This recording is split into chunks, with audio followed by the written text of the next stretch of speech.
These are the best years of our lives. The nights we'll never forget. Learn to lead. Learn to care. Push yourself. Express yourself. Impress yourself. Laugh. Learn. Dance. Love. Become. These are the best years of your life. Or waste it. Chase it.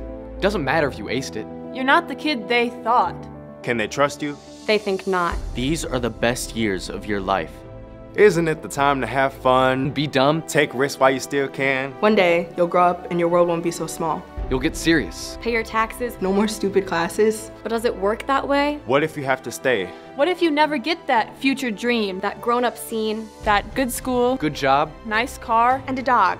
Because it's happening more and more. We see your mistakes like never before. the things you missed out on when trying to fit in? The team coach says you failed. A rejection in the mail. Nowhere to sign. Regret to inform you this time.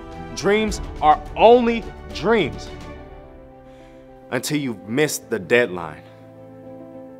These are the best years of your life? When you thought being numb was the ultimate destination. When you missed out on the laughter because you were crying in the bathroom. Fueled by your decisions, the alcohol you partake in. When emotions come out raw and your night is all forgotten. You missed your shot, missed a chance because you screwed up at the dance. At the party, took a fall, couldn't wait to be tall. To do the things you see on screen, That carefree. Careless teen. You didn't have a thing to lose. but you did. You say you're stressed and it makes you feel good, but I feel good too. There's more and more to come. Who says you have to be numb to have fun? These are the best years of your life. You want to experience what it's like To be young, To have fun. But look at what you run from. See the difference. See real purpose. Beyond our fleeting adolescence, we'll change the world. We'll change the world. will change the world. These Are are the best years of our lives.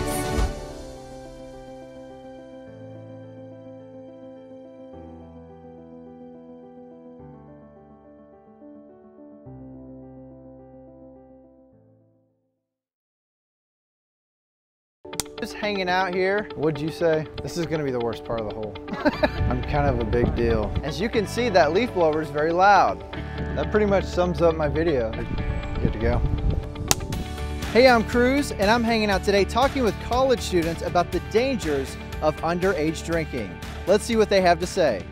Did you drink alcohol when you were in high school? No, I did not. Why is that? I'm the youngest of four, and I saw my siblings drink a lot of alcohol, and they made a lot of mistakes, and I didn't want to do that. No, I did not. Not really, no. Yeah. No, I did not. Yes. Yep. At the start of senior year, yeah. No, I did not. No. Yeah. I did not. No, I did not. I didn't. Yes. Yes. Yeah, I did. Yes. My mom kind of yelled at me and I got grounded for a couple months. No. Why not? My mom told me not to. Because my parents didn't let me. I just didn't want to. It really was something that I didn't think fit well with my personality. My friends kind of weren't into that, and so I wanted to keep them. How old were you when you had your first drink? 13. Around 16. 19, maybe? 15, 14, 15.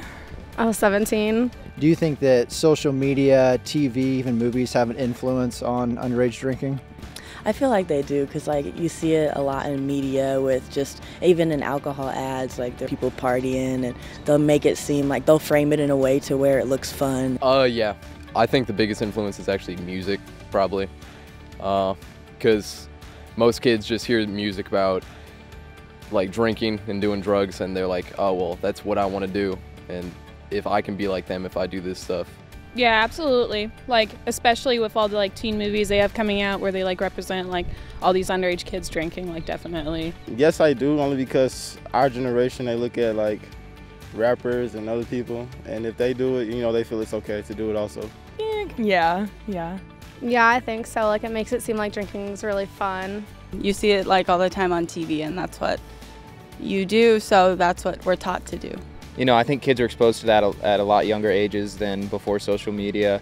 And so I think it's probably, you know, led more kids to be exposed to that at earlier ages. I definitely think like it kind of pushes people to think that it's the college scene, like going to parties and drinking and just like that's all it is. Did you have any friends in high school that did the underage drinking? Yes, I did. I had 3 teammates that got kicked off the team. One of them was actually suspended from school for a couple of days. Yeah, I had quite a few actually. Yes, I did. They got things like DWIs. Yes. drinking and driving. They got their license taken away, they got a DUI. A couple kids got kicked off their sporting teams for a couple weeks and had to come back following seasons. I had people that I would associate with that did drink in high school. Yeah, my best friend, she got like an MIP when she was 15. She just had to like take a class, and then it's like it was on her juvenile record, so like she had to say that when she applied for a job, she had to say that she got an MIP. Yes, they got into a lot of trouble for it. I know one person got suspended for just being like in the group. They weren't even drinking, but they were with a group that was drinking, and they got in trouble. Underage drinking affects us all in many ways. Remember to stay safe and sober.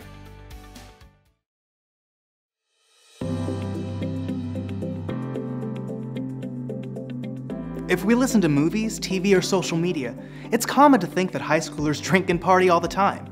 But actually, the majority of high school students don't drink alcohol. Only 33% of high school students in Missouri reported drinking within the last 30 days. That means nearly 2/3 of students your age don't drink. However, if you have experimented with alcohol or you're considering it, there are some things you need to know. Drinking alcohol of any kind or in any amount is illegal until you turn 21. Drinking alcohol in excess or binge drinking is not only illegal while you're under 21, but it is also extremely dangerous no matter what your age. Binge drinking is the most common type of drinking done by high school and college students. According to the CDC, more than 90% of the alcohol consumed by people under 21 is consumed in the form of binge drinking.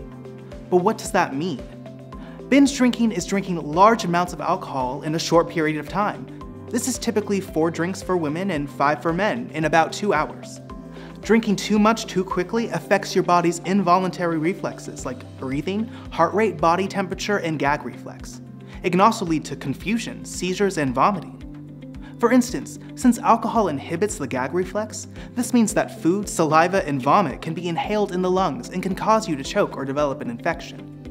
Binge drinking can also drastically slow your breathing and heart rate. If your breathing slows so much that you don't get enough oxygen, you can become unresponsive, slip into a coma, or worse. Another dangerous consequence of binge drinking is impaired judgment. This could lead to risky decisions you wouldn't normally make, driving drunk or having unprotected sex. You could hurt yourself, your friends, or others on the road while driving drunk. And unprotected sex puts you at a greater risk for sexually transmitted diseases or unplanned pregnancy. Even after you have stopped drinking, alcohol continues to be absorbed from your stomach and into the bloodstream, and the level of alcohol in your body continues to rise. As your BAC, or blood alcohol concentration, increases, your body will continue to react, and the likelihood of alcohol poisoning rises. Alcohol poisoning is the result of drinking a toxic amount of alcohol in a short period of time. Your body cannot process the alcohol you're consuming fast enough, so it responds by shutting down. Symptoms of alcohol poisoning include confusion, vomiting, becoming pale, or even passing out. If you think someone has alcohol poisoning, call an adult or medical professional for help immediately. The long-term consequences of repeated binge drinking can last a lifetime. This dangerous habit raises your chances for heart disease, breast cancer, and liver disease. It can worsen the symptoms of depression or anxiety and increase your risk of addiction. Large amounts of alcohol can even cause irreversible brain damage. This can happen over time or just one serious binge. Alcohol is a drug that has damaging effects on the brain and body. Since the human brain is not finished developing until you're 25 years old, these effects can impact you for the rest of your life. So the next time you see drinking celebrated in movies or a crazy party on Snapchat, remember, you're not seeing the whole story. Listen to the science and stay safe and sober.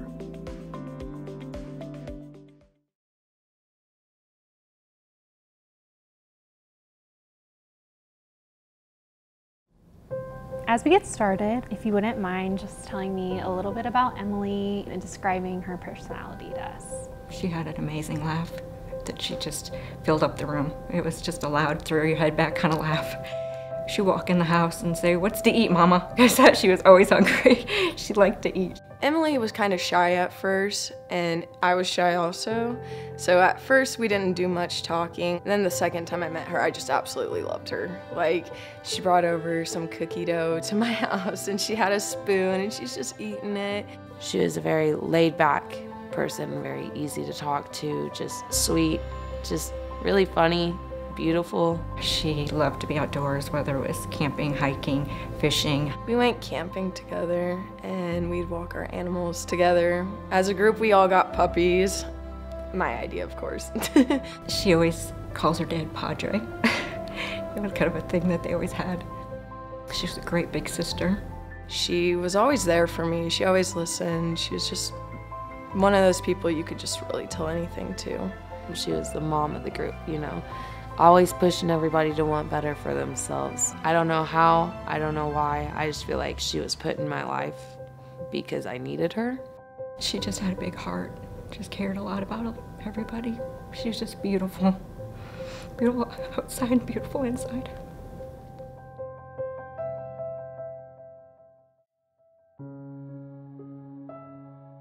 He was traveling from his home in Nashville. I don't know where he got on the road wrong exactly, but from the 911 reports, he'd been traveling the wrong way for at least 5 miles before he hit her. There was a car in front of her and a car behind her, and they were in the right lane. The car in front of her, from what I understand, put their hazard lights on and started slowing down because they seen him coming. And then Emily immediately got in the left lane. She didn't know what was going on, and immediately when she got in the left lane is when he hit her head on and took her life and his own. Her accident was the night before Thanksgiving, November 22nd.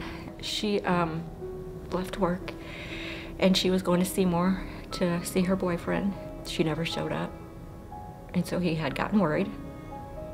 And he went out driving and came across the accident. Emily's boyfriend at the time called me and told me that he needed Dawn's number. And I was like, why do you need Dawn's number? I was like, I'm not giving you Dawn's number. And then he was like, Heather, I really do need it. And then I was like, then you're gonna have to tell me why. He said, Emily didn't make it. And I was like, what are you talking about? And he was like, there was an accident. Emily didn't make it. And I remember sitting in the car with the phone up to my ear. I don't know what happened, but the phone dropped. And it was just instant tears. I was angry. And it was like the phone didn't stop ringing afterwards. I think it was about 1:30. My phone started ringing, and it was one of her friends. Something told me to pick it up, and so I did. And she told me that Emmy had been in an accident and that she didn't make it, that she died. I remember getting mad at her because I thought it was a joke. I remember hanging up on her, and about that time the doorbell rang. The doorbell rang and it was 2 officers standing at my door. And they came in. And I just remember saying, please tell me it wasn't true. Please tell me it's not true. And they said, is Emily Anglin your daughter? I said yes. And they said, I'm so sorry, she died in an accident tonight. A head-on collision. Honestly, we just sat here on the floor as a family holding each other and just trying to comprehend what was going on.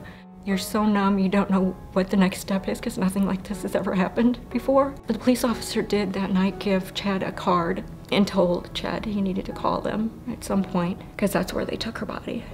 And so he did, and they said that we could go view her. Chad's dad drove us to Seymour Funeral Home so that we could see our daughter laying on a gurney. She was so beautiful. She just looked like she was sleeping. She had a few cuts, but she just looked like she was sleeping. Just like, wake up. Just wake up. This is such a nightmare. Just wake up. I didn't find out that he was a drunk driver till 11 weeks later because there was no evidence of alcohol at the scene. The toxicology test and reports get pushed back. And so it was 11 weeks exactly on a Wednesday when I was at work when I got the phone call from the police officer that was working the scene, calling me to tell me that he was very drunk. His blood alcohol level was 0.298, and that he was very sorry. It took me right back to that day she died because I was just getting to the point where it was thinking it was an accident, and then for it to come back and smack you in the face again, and that it could have been prevented. She was just driving that road to go see her boyfriend, doing absolutely nothing wrong. She was doing absolutely nothing wrong. She just happened to be on that wrong road at the wrong time. I miss her smile. I just miss hearing her laugh and her voice, and she's not here anymore, and it's sad. It's frustrating, it's unbelievable, it's not fair. Like, regardless, you should never drink and drive. I've always felt that way.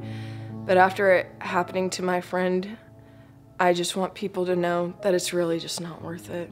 It's really not. Because that could be you. You could have killed someone, or you could die, you know? Like, it's just not fair. It's not just about you. There are other people out there who matter too. And that night, that guy only thought about himself. There's this big empty hole where Emily was. People need to know that doesn't just change the drunk driver's life, but it changes other people's lives. It changed our life forever. It'll never be the same, and the pain never stops. It's here all the time. Some people say it gets better. I don't know if it does. It hasn't yet. It's not any better at all.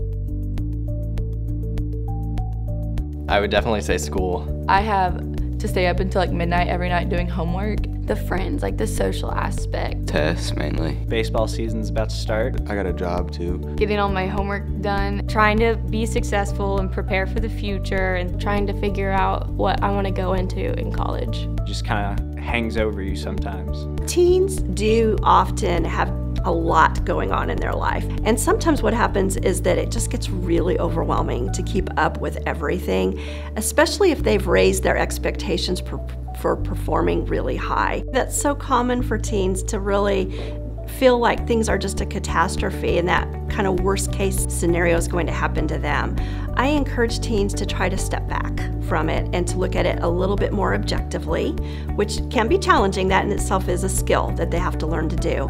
But to step back and to look at the situation, whatever they're worried about, and to first of all ask themselves, how likely is it that this worst case scenario is going to happen, as well as what is that worst case scenario? Often those questions alone will allow the teen to become a little more realistic and to say, you know what, that's probably not going to happen. And they're able to then move forward.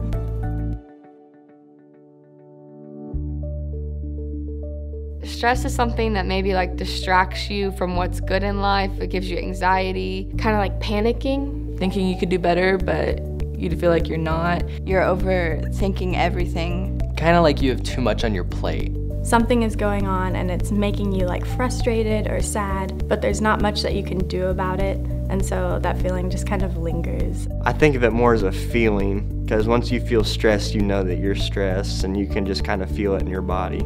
Stress is any demand that we face and our body perceives it as some type of demand or challenge. Oftentimes what people will experience when they're experiencing stress is that they'll have some physical sensations such as, you know, an increased heart rate, they might get more sweaty. What happens is that our body releases chemicals into our bloodstream that then causes our body to have more energy and more strength, which is really good if you're facing a dangerous predator or some kind of dangerous situation, but not so good if it's an emotional stressor, because then you have all this pent-up energy and sometimes it's really difficult to find a way how to release that.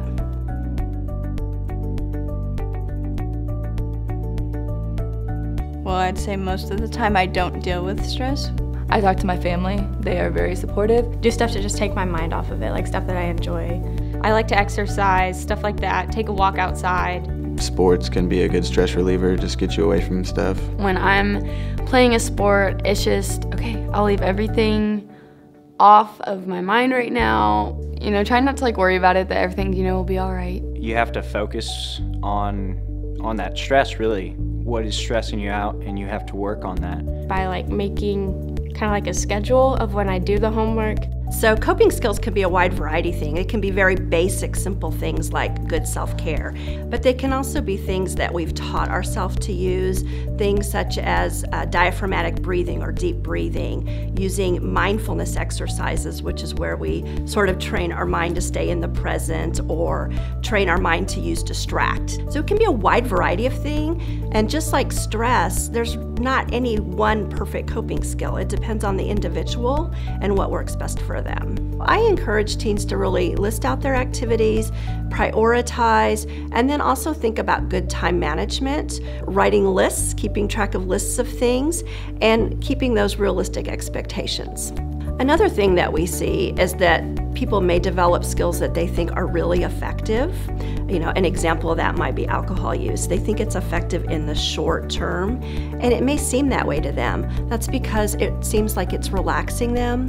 What it's really doing, because it's a depressant, is that it's slowing down our brain and our central nervous system when we use alcohol.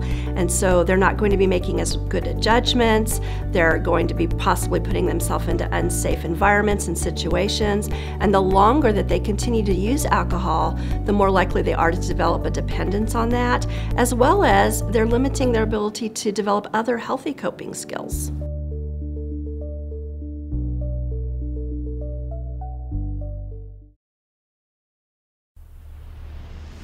These are your cities, your towns, the places you call home. These winding roads may shape your past, but they do not write your story. Your potential, your future, is limited only by the boundaries you set for yourself. Opportunities to make a difference, to make an impact, around every curve in the road. For your family, for your community, for your future. Make a commitment. Take a stand. Choose to be safe and sober.